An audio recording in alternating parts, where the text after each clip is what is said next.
Dans cette vidéo de Jacques Bertrand, je ne lui condamne pas à 100%.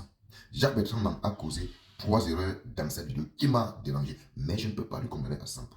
La première erreur, c'est le fait qu'il n'a pas laissé le petit déguster son plat de nourriture jusqu'à la fin. C'est ça qui m'a dérangé. Nous tous nous connaissons comment avoir un plat de midi au Cameroun, il faut couler la sueur. Ça m'a d'abord dérangé, trouble d'appétit.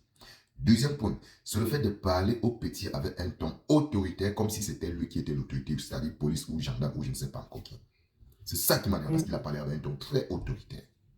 La troisième chose qu'il a fait dans cette vidéo qui m'a dérangé, c'est le fait de dire que je vais confisquer ces carburants. C'est-à-dire, c'est ça qui m'a dérangé. Mais sinon, en réalité, l'action même en elle n'est pas mal. S'il avait été courtois avec le petit, ça ne devait pas causer un problème. Je ne devais pas. Non, c'est sanitaire. Parce que ce qu'il fait, c'est ce que nos autorités devaient faire. Parce que vous qui condamnez à 100% Jacques Bertrand, si un fumeur de cigarette passait à côté de ce petit-là et jetait le reste de sa cigarette au sol avec le feu sur ça, et que ça causait des dégâts, c'est qu'en ce moment précis, vous n'êtes pas en train de parler de Jacques Bertrand. C'est qu'en ce moment précis, c'est que ce sont les autorités, ce sont ceux-là qui nous gèrent qu'on est en train de s'acharner contre eux.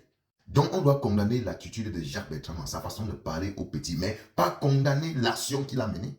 On ne doit pas condamner l'action que Jacques Bertrand a menée. C'est ça qu'il s'agit. Même si peut-être des gens disent que son combat qu'il mène en ce moment avec les poubelles et tout, il cherche sa place. Mais si me lève le matin, on dit que Jacques Bertrand est dans le RDPC, ça ne me dérange pas. Ça ne me dérange pas. Au moins, il est en train de nous présenter ce que tout le monde voit avec les yeux, c'est que les Camerounais vivent. Est-ce que Jacques Bertrand est le seul Camerounais au Cameroun? Est-ce qu'il est le seul jeune? Est-ce qu'il vit ces poubelles-là, ces saletés seul? Est-ce qu'il y a un manque d'eau? C'est manque chez Jacques Bertrand. Non, mais il y a beaucoup de Camerounais et des gros influenceurs au Cameroun qui peuvent aussi se joindre à Jacques Bertrand et mener ce combat-là. Mais est-ce qu'ils le font? Mais les gars, si Jacques Bertrand entre même dans le RDPC, je vais même le féliciter même. Pourquoi? Je vais le dire.